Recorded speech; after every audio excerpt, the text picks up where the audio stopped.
are there some grounding principles for you, some routines, some habits that allow you to stay on top of things that have allowed you to keep your sanity and keep things moving forward?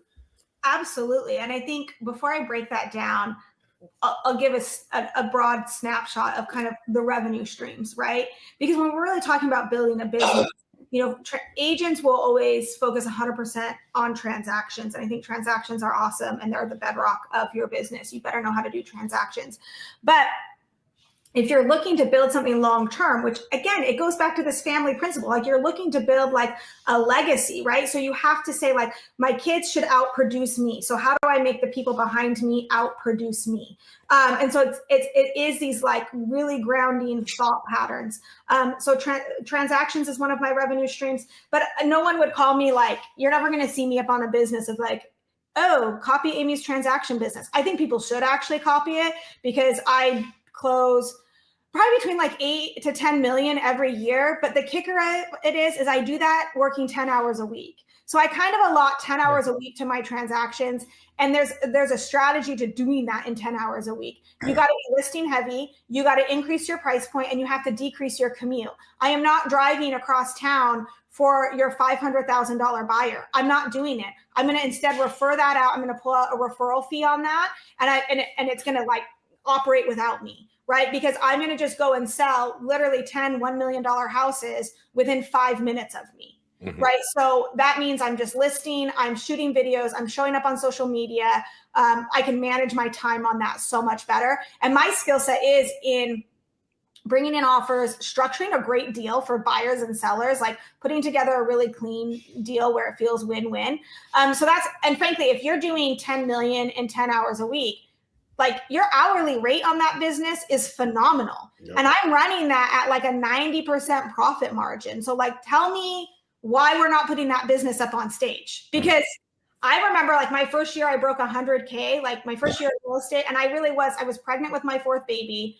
I worked 10 hours a week. I had that baby in October. So with the exception of one listing, I took the last 2 months of the year off.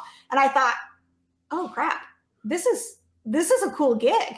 Like I'm doing this while my kid's at preschool. Like what else am I doing? Literally nothing. I'm like, this is awesome. And then, so we have transactions. That's one revenue stream. And then the EXP model, I have this rule of 3 in my business where if I see something 3 times, I pay attention to it. Like it has to come from 3 different sources. So I saw EXP. One was from GoGo because she was one of the only agents that was kind of using social media like I was at the time. So I saw it from GoGo. I heard about it on a podcast where they were making fun of it. And then I had a neighbor who's an agent kind of like, oh, have you heard this thing about EXP? And I thought, oh, what is this thing? And I thought, well, I'm just going to ask GoGo because I don't even know her. And I don't ever have to see her again. And she sent me like that very old school, like Brent Gove EXP explained video. It was like 7 minutes long.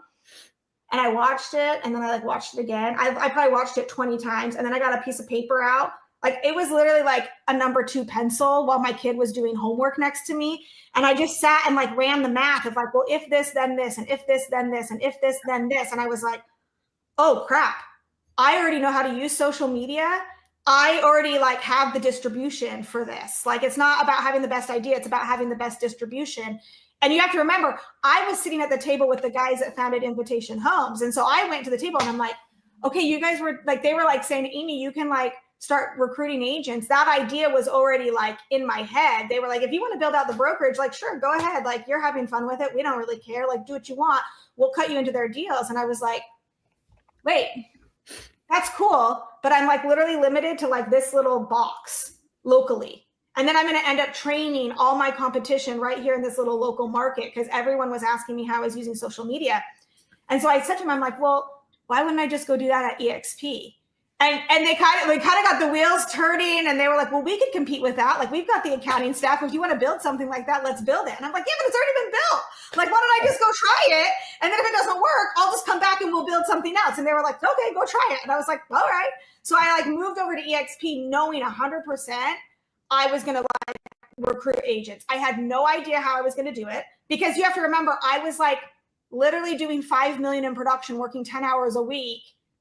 I had no business like recruiting agents. And then you start to get in the room with like guys like you and like Dan Beer and Kyle Whistle. And I'm like, oh wow, I'm like way out over my skis. Like I have like how am I going to compete with these guys? You know what I mean? Like there's no, like all of a sudden you're like in a whole other arena.